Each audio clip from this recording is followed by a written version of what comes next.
ओम श्री परमात्मने नमः। अथ श्रीमद्भगवद्गीता पंचमो अध्याय। प्रधान विषय। इस अध्याय के 1 से 6 श्लोक तक सांख्य योग और निष्काम कर्मयोग का निर्णय, 7 से 12 श्लोक तक सांख्य योगी और निष्काम कर्मयोगी के लक्षण और उनकी महिमा, 13 से 26 श्लोक तक ज्ञान योग का विषय और 27 से 29 श्लोक तक भक्ति सहित ध्यान योग का वर्णन किया गया है। अर्जुनोवाच संन्यासं कर्मणां कृष्ण पुनर्योगं च शंससि यच्छ्रेहा यत्योरेकं तन्मे ब्रूहि सुनिश्चितम्। इसके उपरांत अर्जुन ने पूछा, हे कृष्ण, आप कर्मों के संन्यास की और फिर निष्काम कर्मयोग की प्रशंसा करते हो, इसलिए इन दोनों में एक जो निश्चय किया हुआ कल्याणकारक होवे उसको मेरे लिए कहिए। श्री भगवानोवाच संन्यासः कर्मयोगश्च निःश्रेयस्करावुभौ तयोस्तु कर्म संन्यासात् कर्मयोगो विशिष्यते। ज्ञेयः स नित्य सन्यासी यो न द्वेष्टि न कांक्षति निर्द्वंदो हि महाबाहो सुखम बंधात् प्रमुच्यते। सांख्योगो पृथक् बालाः प्रवदन्ति न पंडिताः एकमप्यास्थितः संयुक् उभयोर्विन्दते फलम्। इस प्रकार अर्जुन के पूछने पर श्री कृष्ण महाराज बोले, हे अर्जुन, कर्मों का संन्यास और निष्काम कर्म योग ये दोनों ही परम कल्याण के करने वाले हैं, परंतु उन दोनों में भी कर्मों के संन्यास से निष्काम कर्म योग साधन में सुगम होने से श्रेष्ठ है।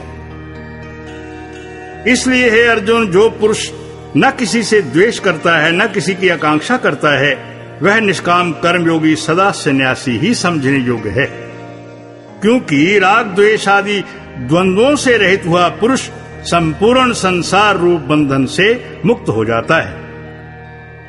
और हे अर्जुन, ऊपर कहे हुए संन्यास और निष्काम कर्म योग को मूर्ख लोग अलग अलग फल वाले कहते हैं, ना कि पंडित जन, क्योंकि दोनों में से एक में भी अच्छी प्रकार स्थित हुआ पुरुष दोनों के फल रूप परमात्मा को प्राप्त होता है। यत् सांख्ये ही प्राप्यते स्थानम तद्योगैरपि गम्यते एकम साख्यम च योगम च यः पश्यति स पश्यति संन्यासस्तु महाबाहो दुःखम आप्तुम योगताः योग युक्तो मुनिर्ब्रह्म न चिरेणाधिगच्छति योग युक्तो विशुद्धात्मा विजितात्मा जितेन्द्रियः सर्वभूतात्म भूतात्मा कुर्वन्नपि न लिप्यते। तथा ज्ञान योगियों द्वारा जो परम धाम प्राप्त किया जाता है, निष्काम कर्म योगियों द्वारा भी वही प्राप्त किया जाता है। इसलिए जो पुरुष ज्ञान योग और निष्काम कर्म योग को फल रूप से एक देखता है, वही यथार्थ देखता है। परंतु हे अर्जुन, निष्काम कर्म योग के बिना संन्यास अर्थात मन, इंद्रियों और शरीर द्वारा होने वाले संपूर्ण कर्मों में कर्तापन का त्याग ये प्राप्त होना कठिन है। और भगवत स्वरूप को मनन करने वाला निष्काम कर्म योगी पर ब्रह्म परमात्मा को शीघ्र ही प्राप्त हो जाता है।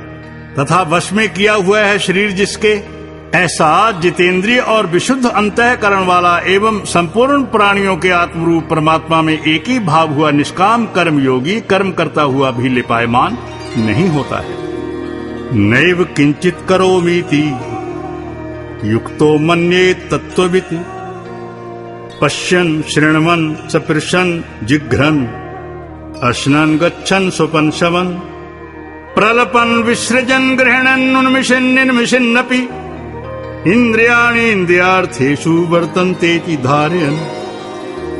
और हे अर्जुन, तत्व को जानने वाला सांख्य योगी तो देखता हुआ, सुनता हुआ, स्पर्श करता हुआ, सूंघता हुआ, भोजन करता हुआ, गमन करता हुआ तथा सोता हुआ, श्वास लेता हुआ, बोलता हुआ, त्यागता हुआ, ग्रहण करता हुआ तथा आंखों को खोलता और भींचता हुआ भी सब इंद्रियां अपने अपने अर्थों में वर्त रही हैं, इस प्रकार समझता हुआ निस्संदेह ऐसे माने कि मैं कुछ भी नहीं करता हूं।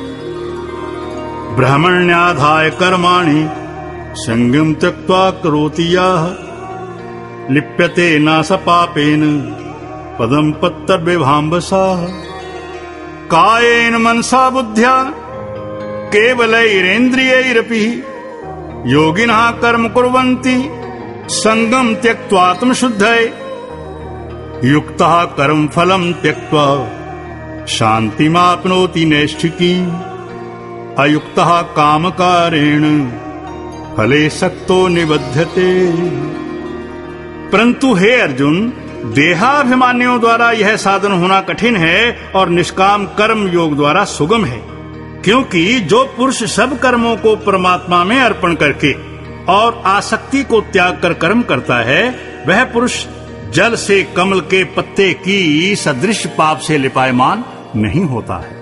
इसलिए निष्काम कर्मयोगी ममत्व बुद्धि रहित केवल इंद्रिय, मन, बुद्धि और शरीर द्वारा भी आसक्ति को त्याग कर अंतःकरण की शुद्धि के लिए कर्म करते हैं। इसी से निष्काम कर्मयोगी कर्म के फल को परमेश्वर के अर्पण करके भगवत प्राप्ति रूप शांति को प्राप्त होता है, और सकामी पुरुष फल में आसक्त हुआ कामना के द्वारा बंधता है। इसलिए निष्काम कर्मयोग उत्तम है। सर्व कर्माणि मनसा संन्यासास्ते सुखम वशी नवद्वारे पुरे देहि नैव कुर्वन्न कार्यं न कर्तृत्वं न कर्माणि लोकस्य सृजति प्रभुः न कर्म फल संयोगम स्वभावस्तु प्रवर्तते न दत्ते कस्यचित् पापम न चैव सुकृतं विभुः अज्ञानेनावृतं ज्ञानम तेन मुह्यन्ति जन्तवः। और हे अर्जुन, वश में है अंतःकरण जिसके, ऐसा सांख्य योग का आचरण करने वाला पुरुष तो निस्संदेह ना करता हुआ और ना करवाता हुआ नव द्वारों वाले शरीर रूप घर में सब कर्मों को मन से त्याग कर अर्थात इंद्रियां इंद्रियों के अर्थ में बरतती हैं, ऐसे मानता हुआ आनंद पूर्वक सच्चिदानंद घन परमात्मा के स्वरूप में स्थित रहता है। और परमेश्वर भी भूत प्राणियों के न तो कर्तापन को न कर